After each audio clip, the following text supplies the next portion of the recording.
Yo hoy voy a hablar no tanto de la naturalización de la epistemología, sino de la naturalización de un término epistémico en particular, ¿no? Que es el conocimiento.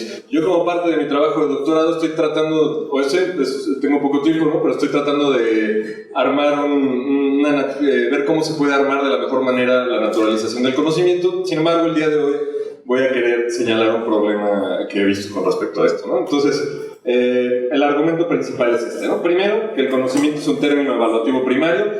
Esto es una clasificación que yo hago, ¿no? De la que posteriormente hablaré. Dos, que los términos evaluativos primarios no se identifican con clases naturales, no se identifican reductivamente, ¿no? Después hablaré un poco más de eso. Entonces, el conocimiento no se identifica con una clase natural. Siguiente, por favor.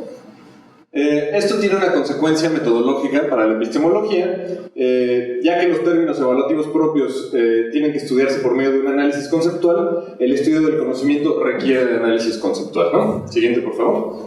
Entonces, con esta idea de que el estudio de lo que es el conocimiento debe ser por medio de análisis conceptual, no implica que el conocimiento no esté realizado de manera natural, es decir, que haya superveniencia epistémica. El que quiera lo puede plantear en términos de fundamentación. A mí me gusta la noción de superveniencia, o incluso por una única clase natural, ¿no? Esto es importante porque, por ejemplo, para algunos filósofos, si hay un único realizador de algo, pues ya ahí podemos hacer una identificación reductiva, ¿no? Entonces, yo quiero decir que aún si hubiera un único realizador, de ahí no debemos saltar a ciertas consecuencias metodológicas, ¿no? Y por análisis conceptual no quiero decir análisis de sillón, ¿no? No quiero presuponer que los epistemólogos tienen acceso a verdades a priori. Quizá puede ser algo más complicado, puede ser algo más análogo, por ejemplo, a lo que se hace en economía con la preferencia revelada, ¿no? Es decir, o usando metodología experimental, ¿no? Una serie de estadística de encuestas. No me importa, ¿no? Pero lo que estoy diciendo es análisis conceptual, ¿no? Sí, está bien. Ok, entonces, ¿cuáles son los presupuestos principales de los que parto, ¿no? Bueno, estoy partiendo de que el conocimiento no es primitivo, ¿no? Como ha propuesto Williamson. En particular, que el conocimiento se puede analizar en términos de creencias, ¿no? Entonces, digamos, el conocimiento es un estatuto que tienen ciertas creencias, ¿no? Que es una visión bastante estándar. De hecho, ciertas creencias verdaderas, ¿no? Cuando yo adquirí la creencia de manera adecuada o cuando las condiciones son adecuadas, yo puedo llamar a mi creencia conocimiento, ¿no? Y voy a partir, esto no es realmente un presupuesto que yo requiera fundamentalmente, pero lo voy a plantear en términos de la tesis de Sosa y muchos otros epistemólogos de la virtud, que el conocimiento es un término de logro. No estoy seguro que lo que voy a decir puede ser relativamente neutral con respecto a esto, pero bueno, creo que me gusta esta tesis porque creo que es neutral entre la postura de Kornblith. Por ejemplo, creo que cierta versión de esta tesis la podría aceptar Kornblith, que va a ser como mi oponente naturalista principal, y alguien que no aceptara la reducción, el tipo de reducción que voy a plantear, ¿no? Entonces, siguiente, por favor. Ok, entonces, ¿cuál es la propuesta de Kornblith, no? La mayoría se encuentra en un libro de 2002 y algunos trabajos posteriores, ¿no? Knowledge and its Place in Nature. Entonces, el conocimiento aparece como término teórico en determinadas ciencias. Principalmente Kornblith se centra en la etología cognitiva, ¿no? Donde se apela a una noción de conocimiento. Sin embargo, hay diversos, en otras disciplinas también se utiliza noción de conocimiento. Por ejemplo, la noción de conocimiento nuclear que utilizan Carey Spell, que hay muchas nociones, ¿no? Porque hay quien jura y asegura que las ciencias cognitivas solo se tienen que hacer en términos de creencia, ¿no? O sea, por ejemplo, Fodor sería alguien que diría que el conocimiento no puede tener un papel causal para explicar la cognición. Sin embargo, si les dejamos un lugar o vemos qué están haciendo de hecho los científicos cognitivos, pues de hecho muchos están usando una noción de conocimiento, ¿no? Pero bueno, entonces, por lo tanto, el conocimiento animal es una clase natural. Por cuestiones de tiempo no me voy a adentrar en qué entendemos por clase natural, pero simplemente los términos que utiliza la ciencia, que tienen ciertas propiedades causales, ¿no? Y cierta capacidad explicativa. Hay conocimiento humano en el sentido de uno, ahí tendremos que apelar a algún tipo de argumento de continuidad. En particular, Crowley identifica la clase natural no con un proceso de tipo cerebral o algo así, sino en términos evolutivos, ¿no? En términos de cómo ciertas capacidades representacionales que tenemos son fiables por razones evolutivas y por eso ciertas creencias que tenemos adquieren el estatuto de conocimiento. Entonces, pues, casi trivial decir que al menos hay conocimiento humano en este sentido, pero la tesis que sería menos trivial es el conocimiento humano se agota por completo en uno, ¿no? Bueno, más bien en uno, pero tomado en los humanos, ¿no? No en los animales. Y esto es algo que nos aceptaría Sosa, ¿no? Por ejemplo, porque Sosa dice, bueno, si tenemos una especie de conocimiento animal que tiene que ver con nuestras capacidades perceptuales básicas, pero también hay un conocimiento exclusivamente humano en el sentido de reflexión, una cierta responsabilidad epistémica, ¿no? Entonces, por tanto, el conocimiento humano es una clase natural, los conceptos no son el objeto de estudio de las clases naturales, por lo tanto, el conocimiento debe estudiarse empíricamente, ¿no? Es decir, se debe estudiar el objeto, que es el conocimiento, y no el concepto de conocimiento. Siguiente, por favor, ¿no? Entonces, un ejemplo muy claro es el oro, ¿no? Para que el concepto de oro pues no siempre fue el mismo, ¿no? Que tenemos ahora. El concepto servía simplemente para identificar una clase natural. Por ejemplo, el oro es amarillo, tiene cierta ductibilidad, se desplaza cierta cantidad de agua cuando se le sumerge, etc., ¿no? Una vez que determinamos una clase por medio de ese concepto, podemos descubrir otras cosas que no eran parte del concepto original. Incluso se ha descubierto, por ejemplo, oro que no es amarillo, que es azul, ¿no? Entonces, estos ejemplos son muy familiares, por ejemplo, para quien haya leído a Kripke, ¿no? Entonces, la idea es que si utilizáramos los conceptos de los que partimos de una vez y para siempre, pues sería una especie de ciencia patológica, ¿no? Siguiente, por favor. Entonces, por ejemplo, un ejemplo típico, ¿no? Es que decíamos, bueno, pues las ballenas, el concepto de ballena es un pez con determinadas características, y si una vez que descubrimos que la ballena no tiene branquias sino pulmones, es decir, que es un mamífero, pues entonces tendríamos que decir que las ballenas no existen, ¿no? Si tomáramos los conceptos, si nuestro estudio, digamos, de las ballenas fuera sobre el concepto de ballena con el que partimos, ¿no? Entonces, estos argumentos son muy familiares. Siguiente, por favor. Ok, entonces los conceptos epistémicos, ¿no? Conceptos tales como la justificación o el conocimiento, ¿no? Primordialmente tienen un papel evaluativo. Se utilizan para calificar como adecuado un razonamiento, una creencia, etc. Esto permite a su vez el mejoramiento epistémico. Por ejemplo, si alguien hace un argumento y dice, oye, pues es que tu argumento no es muy racional, esa persona lo puede replantear, etc., ¿no? Y el conocimiento califica creencias y además incluye un elemento factivo, ¿no? Que es que estas creencias tienen que ser verdaderas, ¿no? Siguiente, por favor. Entonces, ¿cuál es esta tesis del conocimiento como logro, ¿no? de la que voy a formular el problema? Los enunciados de evaluación epistémica son un caso particular de evaluaciones de ejecución, ¿no? La normatividad epistémica no proviene de algo especial que posee el conocimiento, o sea, no hay algo extra que haga que la epistemología sea normativa, sino al ser simplemente un dominio de evaluación, permite que podamos tener esta normatividad. Siguiente. Entonces, una evaluación de logros se plantea relativa a un dominio, escogemos un dominio, ¿no? Algún deporte, las matemáticas, lo que sea, cualquier cosa, prácticamente cualquier actividad puede ser un dominio de evaluación, y este dominio está constituido por un conjunto de metas y, añade Greco, condiciones normales de ejecución, ¿no? ¿Con qué quiere decir esto, no? Por ejemplo, cuando juzgamos un partido de béisbol, dice, bueno, pues qué tal si se apagara la luz, ¿no? Jugaran con la luz apagada, o si hubiera vientos de más de 200 kilómetros por hora. Eso ya de algún modo ya no podríamos hacer juicios de qué tan buenos son los jugadores, ¿no? Entonces, incluye, de alguna manera, la idea de Greco es que también el dominio de evaluación incluye condiciones normales, aunque, bueno, sí, porque hablamos de cosas normales, hay un problema ahí porque es un término muy, muy vago, ¿no? Pero bueno, a mí me parece necesario hasta cierto punto. Entonces, el dominio epistémico pues simplemente un dominio, ¿no? Así como hay deportes, béisbol, hay matemáticas, bueno, pues me refiero a decir que tan bueno es alguien en matemáticas, hay un dominio epistémico. Y una respuesta de qué consiste el dominio epistémico, una respuesta muy extendida es el veritismo, ¿no?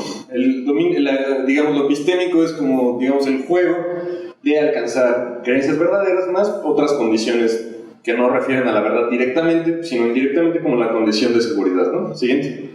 El veritismo no es suficiente para determinar de qué trata la epistemología, ¿no? Yo no sé si se trata de tener las más creencias verdaderas que yo pueda, ¿no?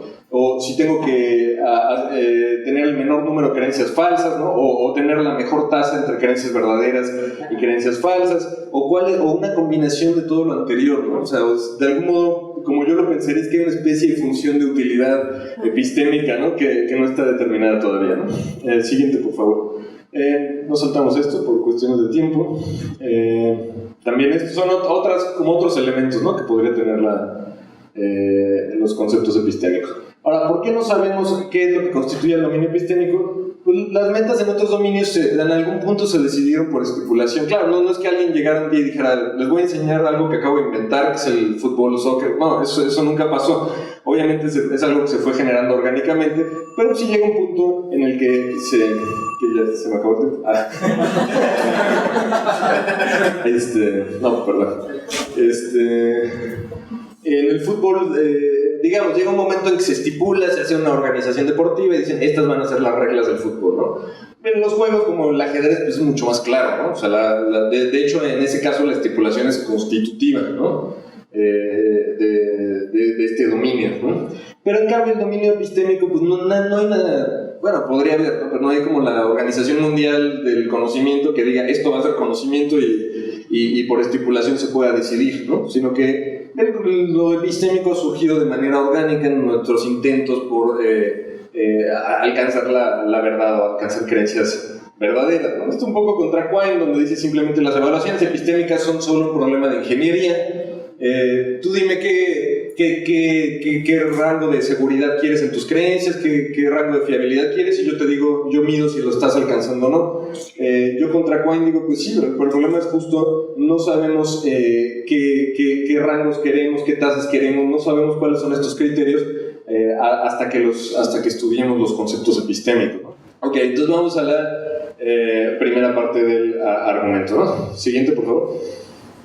Ok, esta es la distinción que propongo, ¿no? Términos evaluativos primarios solo hacen referencia a las metas y desiderata y condiciones normales de ejecución que constituyen un dominio, ¿no? Por ejemplo, decimos si nuestro dominio es la programación computacional, decimos un algoritmo eficiente, ¿no? Ese es un término que hace referencia directa a lo que se está buscando, ¿no? Y secundarios capturan de manera indirecta un término primario, ¿no? Por ejemplo, un algoritmo que ahorra dinero a la empresa, ¿no? Entonces, si alguien me pregunta, oye, ¿qué tal es este programador? Pues yo puedo decirle, hace algoritmos muy eficientes, pero también puedo decir, no, es muy bueno, sus algoritmos le ahorran mucho dinero a las empresas en las que trabaja, ¿no? Y las dos son maneras de evaluarlo, una haciendo referencia directa a las metas que se deben conseguir en el dominio, y otra indirecta, ¿no? Otra vez, por favor, estaba repetiendo. Ok, entonces, una definición un poco más, un intento, ¿no? Todavía estoy trabajando esto, pero un intento de definir esto más formalmente. Z es un término evaluativo derivado en el dominio, bueno, perdón, sería primario, hay un error ahí, en el dominio X sí, solo sí. El dominio X debería ser ahí, perdón, busca el objetivo Y, posiblemente entre otros. La característica Z está relacionada con lograr Y, directa o indirectamente. Y la característica Z es definible sin conceptos que no pertenezcan constitutivamente al dominio X, ¿no? Y los términos derivados serían lo mismo, pero al contrario de C, ¿no? No son perdón, al revés, ¿no? Quiero decir, siguiente, por favor. A ver, va el resumen, ¿no? Es decir, los conceptos evaluativos primarios no son definibles Perdón, a ver, va de nuevo. Sí, tiene razón, toda la razón, Axel, ¿no? Los primarios sí son definibles y los secundarios no. Entonces, ¿qué pasa con los términos evaluativos derivados? Están relacionados con el modo como se realizan los objetivos o condiciones, pueden funcionar como operacionalizaciones de los términos evaluativos primarios, ¿no? Ok.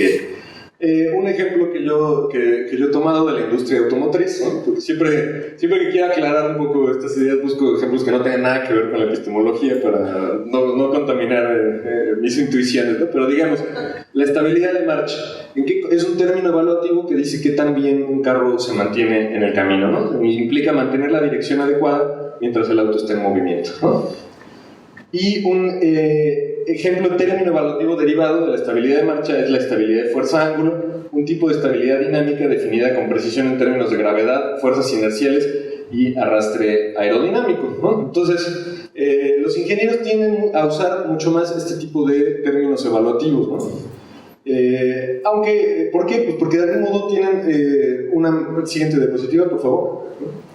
Es más fácil de medir, ¿no? O sea, claro, pues yo podría medir el otro también, ¿no? Con distintas maneras, ¿no? Podría, por ejemplo, darle a un conductor experto y decir, a ver, qué tan derecho vas o qué tanto chocas con los conos. Esa sería una manera de medirlo primero. Pero lo puedo medir con instrumentos físicos o en términos físicos, ¿no? Y además, el concepto, el término derivado puede dar datos sobre qué tipo de modificaciones hay que hacerle al auto, ¿no? O sea, si yo estoy utilizando términos de gravedad o de inercia, yo puedo más o menos saber qué modificar a la estructura del auto para producir el resultado deseado, ¿no? Siguiente, por favor. Generalmente los términos derivados no coinciden completamente con el término evaluativo primario que sustituyen. Bueno, 3 minutos, 5. Ok. Sí, entonces, esto es una tesis que yo tendría que demostrar, pero bueno, pienso que muchas veces podemos operacionalizar algún término evaluativo y a lo mejor va a haber ocasiones en que no resulte, ¿no? Digamos, en este ejemplo anterior, podría haber un carro que tuviera en ciertas ocasiones algo le aumentara su estabilidad de fuerza-ángulo, pero eso no aumentara su estabilidad de marcha, ¿no? Dijéramos, no, pero esto no me está ayudando a manejarlo mejor, ¿no? Entonces, por ello, los términos evaluativos derivados se suelen usar de manera derrotable, ¿no? Siguiente, por favor. Podrían llegar a coincidir completamente fijando un contexto C, pero esto no borra la distinción. Por ejemplo, las leyes físicas del mundo actual pueden ser un contexto, no lo sabemos, donde la estabilidad de fuerza-ángulo siempre coincide con la estabilidad de manejo, ¿no? Entonces podemos describir esta situación como que Z2 es la realización física de Z1. Siguiente, por favor. Pero, como les decía, esto mantiene la distinción conceptual. Si quieres, saltamos esto. Siguiente. Siguiente, por favor. Otra vez. Ok. Entonces, Kornblit muestra, hay una objeción que se ha hecho contra los naturalistas que dicen es que no pueden tener una función normativa o evaluativa si el conocimiento es una clase natural. Creo que Kornblit en su libro ha mostrado de manera satisfactoria cómo sí podría tener esta función normativa. A mí no me convencía, pero luego en comunicación personal al final terminó por convencerme, ¿no? Pero yo digo, esto es lo esperable de un término evaluativo derivado, por supuesto. O sea, si yo utilizo la realización física de algo, o no tiene que ser física en el sentido de las leyes de la ciencia física, biológica o lo que sea de algo, es esperable que pueda tener este papel como término evaluativo derivado, pero lo que no se sigue son las consecuencias metodológicas de Kornblit, ¿no? No se sigue que de pronto cambiemos de tema y entonces digamos, mi concepto de conocimiento inicial ya me sirvió para identificar esta clase natural, ahora vamos a estudiar empíricamente esto, ¿no? Yo digo, necesitamos seguir estudiando y entendiendo el conocimiento, no como metodología general de la ciencia. No va a pasar esto en el caso de las ballenas o del oro, pero sí en el caso que queramos entender un dominio evaluativo. En ese caso especial sí tenemos que seguir estudiando el concepto, ¿no? Y ya sería todo, ¿no? Entonces, les agradezco mucho gracias también por la invitación. Yo simplemente te voy a pedir que seas más lento en este último paso. Es decir, ¿por qué los argumentos de Kornblit solamente se aplican a evaluativos derivados? Creo que me convenciste de que el conocimiento, si es un término evaluativo, es un término evaluativo primario. pero esa premisa simplemente fuiste un poco rápido. ¿Cuál sería la premisa? La de que los argumentos de Kornblit solamente se aplican a términos evaluativos derivados. Pues lo que está mostrando Kornblit es que la clase natural, que él llama conocimiento, puede tener una función evaluativa. Entonces yo no estoy cuestionando que tenga una función evaluativa. O sea, estoy diciendo, según la distinción que yo estoy planteando, es esperable que la tenga. Pero eso no quiere decir que estudiando esa clase natural vayamos a entender mejor el dominio epistémico, ¿no? O sea, necesitamos... el ejemplo que me salté fue el ejemplo de las joyas o piedras preciosas, ¿no? Que es una clase artificial humana, y yo me planteo un experimento mental, ¿no? Digo, imaginemos que casualmente encontramos que todas las piedras que consideramos preciosas comparten una característica microfísica. Ahora, si quisiéramos entender lo que es una piedra preciosa, no tendríamos que cambiar de pronto y decir, ahora vamos a estudiar esta característica microfísica, porque el término piedra preciosa refleja ciertas preferencias estéticas que tenemos, etcétera, ¿no? Entonces, el objeto de estudio que es una piedra preciosa es ese tipo de valores que tenemos, ¿no? Entonces, más o menos me respeto. Entonces estoy de acuerdo contigo. Esto no. Christine Wright, por ejemplo, dice, habla de los conceptos superasertibles, ¿no? O otros le llaman in the physical, ¿no? Como, no sé cómo, inderrotables, ¿no? Bueno, un concepto que se demuestra superasertible tiene un privilegio particular en la familia de los conceptos de tipo natural que has presentado, o es indistinto, ¿no? Pues yo más bien creo, o sea, lo que creo es que estamos hablando, incluso en casos donde haya coextensionalidad, donde haya un único realizador, si quieres, ¿no?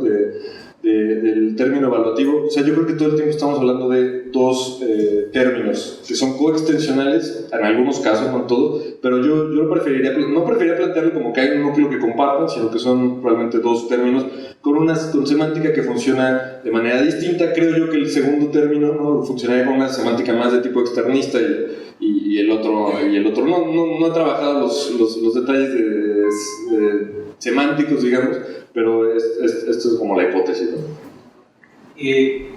Una vez que planteas la distinción entre términos evaluativos primarios y términos evaluativos secundarios, en base a los ejemplos que das para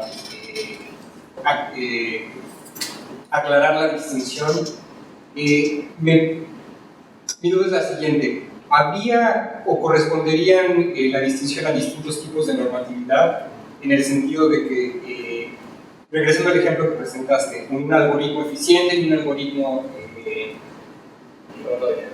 que ahorra dinero a la empresa? En cierta medida, bueno, si uno considera que la normatividad o la fuerza normativa de un cierto término, de una norma, se da en base a la meta o al objetivo que tiene, aunque en el ejemplo que presentas, la fuerza la normatividad del término evaluativo secundario parece caer debajo de la normatividad del término evaluativo primario, me da la impresión que hay casos donde se puede no darse esa subsunción. Entonces quería ver si... Sí, bueno, justo ese ejemplo que puse es un poco extraño, porque, por ejemplo, ahorra costos podría también ser un dominio de evaluación primaria, si eso fuera mi objetivo, fuera ver qué tan bueno es alguien ahorrando costos, ¿no? Pero bueno, en ese ejemplo, digamos, yo estaba fijando como dominio de evaluación la computación y ver qué tan buen programador es alguien, y en ese dominio es donde ahorrar costos aparecía como término evaluativo derivado. Ahora, tú lo que estás diciendo es, bueno, pero yo tengo dudas de que siempre se pueda subsumir, digamos, ¿no? el derivado bajo el primario. Estoy enteramente de acuerdo, ¿no? O sea, de hecho yo creo que van a ser pocos casos.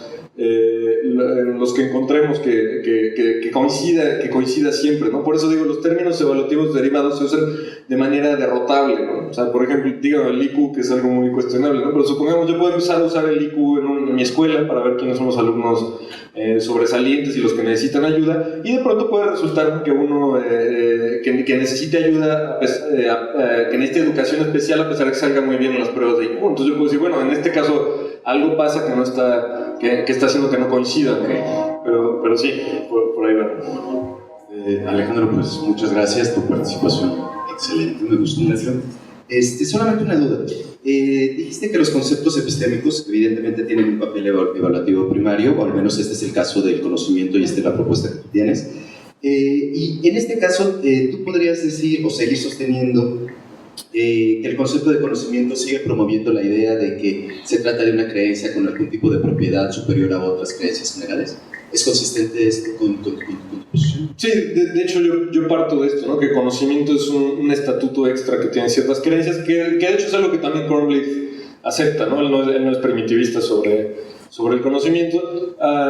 Ahora, la explicación que da él de por qué el conocimiento tiene un estatuto especial, pues tiene más que ver como en términos evolutivos, que produjeron ciertos mecanismos, etcétera, ¿no? Y por ejemplo, una explicación más tradicional de un fiabilista clásico, pues simplemente diría porque el conocimiento es una creencia verdadera obtenida con cualquier método fiable. Ahora, yo lo que quiero decir es digamos, este estatuto especial proviene de que el conocimiento es un término evaluativo, ¿no? Que tiene que ver con la verdad. Yo no estoy diciendo en qué tiene que ver con la verdad, o sea, mi postura deja abierto para que tú tomes un fiabilismo o cualquier postura, digamos. O sea, eso es lo que requeriría la epistemología, ¿no? Empezar a analizar conceptos y ver cuál es el contenido de eso. Pero lo que yo estoy diciendo es un dominio que tiene que ver con adquirir creencias verdaderas, ¿no? Llenar los detalles de eso ya es chamba de la epistemología, y al haber ese dominio de evaluación es donde yo puedo evaluar una creencia verdadera como adecuada o que está cumpliendo bien estos criterios, ¿no? Tu propuesta sigue estando dentro, o sea, promoviendo una forma de análisis estándar o clásico. Sí, ahora no me gusta usar el término análisis porque siento que me compromete con una serie de cosas, condiciones necesarias y suficientes, etcétera. Simplemente el problema de la justificación, yo el problema de la justificación respecto al concepto de conocimiento. Sí, bueno, creo que la justificación podría sustituirse por otras nociones. O sea, no me queda clarísimo que el análisis del conocimiento sea creencia verdadera justificada más otra cosa, ¿no? O sea, creo que eso puede estar muy abierto, pero prefiero, en vez de proyecto de análisis, últimamente he buscado un nombre, creo que proyecto de explicación del conocimiento, ¿no? Decir qué es el conocimiento, elucidar qué es el conocimiento desde el proyecto, sin importar si podemos encontrar condiciones necesarias y suficientes, sin utilizar términos dudosos, ¿no? Como, por ejemplo, adecuadamente, ¿no? O sea, yo puedo decir que es una creencia verdadera adecuadamente justificada, ¿no? Bueno, eso ya muchos dirían no es un análisis satisfactorio porque está metiendo un término vago. En realidad yo soy neutral con respecto a que se pueda lograr un análisis con estos requisitos tan altos, pero yo digo no es necesario, ¿no? Mientras lleguemos a una explicitación o una elucidación que ilustre suficientemente bien lo que es el conocimiento, ya ganamos sin importar si es un análisis, ¿no? Gracias.